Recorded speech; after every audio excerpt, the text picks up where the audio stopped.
Der kører han sikkert, ja. Velkommen til Kyl Strand. Dette er da Leif Eppe, som er sjefen for dette fine huset på Kyl Strandveg. Så der skal vi se at det er høst på Kyl, og der har vi et lite røkeri.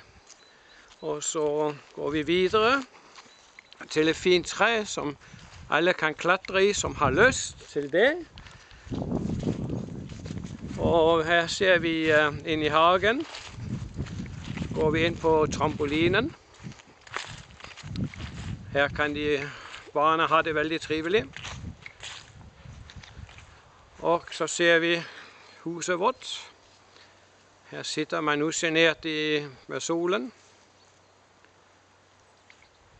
Vi går lite grann videre til en fin uteplass, hvor vi skal lage utekøkken. Og her har vi boblebadet til 7 personer. Her har vi skikkelig grill, så man kan sitte, og her blir det utekøkken. Og der kan se naturen rundt vårt lille hus her. Det er fritt og flott med alle mulige træer. Og nå skal Leif Eppe hoppe litt i trampolinen. Han elsker det. Dette er oktober 2009.